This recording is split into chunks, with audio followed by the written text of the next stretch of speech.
Inspired by traditional pen and paper RPGs without any focus on combat and with a beautiful art style set in a picture book fairytale world, Swedish studio Might and Delight want you to leave all linear quests and plotlines behind and be the master of your own journey. It's time to find out what Book of Travels is all about.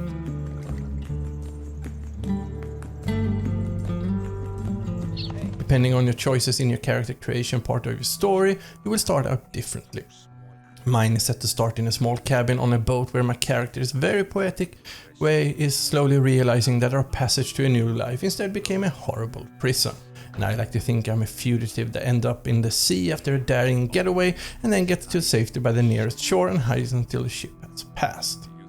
All skillfully narrated by the storyteller adds an impressive level of immersion, and when the music fades off I'm standing in a green world filled with sounds and impressions. This is the place known as Braided Shore. Book of Travel is a TMORPG or a tiny multiplayer online role-playing game, and for that you need to register an account. Some might find it odd to have to choose location and server to play on, but a seasoned MMORPG player will recognize it all and not be surprised that your character lives on a specific server. Tiny is there because there is no goal for a massive online experience. It's a quick action, but at the time of this review the location and server from last session was not saved and almost gave me a heart attack when the character selection screen was empty. A quick return to Europe made my life way better again. Ages before our story emerged we had to create our own persona. If you are familiar with the more advanced D&D character creation papers you will feel right at home. For beginners it can feel overwhelming to start it all off. Looks are not the main focus in Book of Travels, instead we're going through form, background, personality, skills, appearance, equipment and name. And every section has you captivated for a good amount of time, not because the sections are too advanced. Rather I found myself really interested in the different choices and how they will affect the final persona. As I started to explore this new realm it took some time to really wind down and realize that the absence of linear quests and plotlines really is accurate and that you can truly be in the moment and explore the surroundings. And as you navigate around by either hiking or sprinting until your stamina runs out, you start to notice things to pick up and the game's most common activity presents itself. Trading items with merchants on your journey is crucial to get your hands on things that you think are interesting or needed. So almost everything you find can be resold to give you even the simplest thing to heal you. Book of Travels is true to the pen and paper RPG, with a notice that pen and paper is needed to take notes because the game is not doing it for you.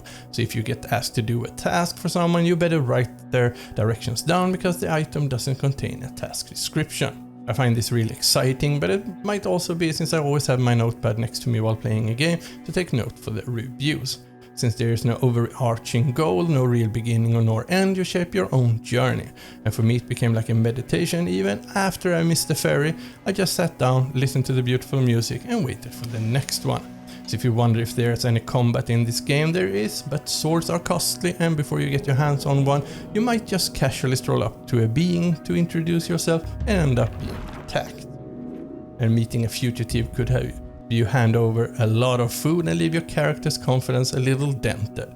But all this together with the stories you experience makes the gameplay into something unique and almost hard to describe without you playing it yourself. Book of Travels art style is like a magical picture book that comes to life. The characters and spirits are all beautiful presented and never feels out of place. The way you communicate with picture never get in your way either. And the place you visit where the rain falls all contribute to the feeling of being really immersed in a magical fantasy world, alone but never lonely. The music is always there to keep you company from the start of the account creation throughout your hours of gameplay. All score pieces are composed and produced by Josef Toulouse and the Retro family. They not only serve as a background filler, they also make the world come to life and help you focus on your journey ahead of you. It becomes like a mix of Egypt, Turkey, Greece, in where the artist draws their inspiration to create the score. Since the game has no clear resolution and the developer have said this is only chapter 0, I don't imagine a way to talk about replayability, since if you really decide to dive head first into this adventure, you will be busy for an extended amount of time. There are chances of meeting other players, but I did not notice one, or perhaps they just passed by without making themselves known, and that is also a beauty in that. Book of Travel was released on the 11th of October for PC, Linux and Mac, and has a price of €24.99 or $29.99 US. And for that you get the magical gameplay experience, although I think it might be a bit too steep with such a niched audience to target. People that currently play like New World will probably find this type of game slow and without a challenge with lack of constant combat, but then furthermore, they are not in the same type of target audience.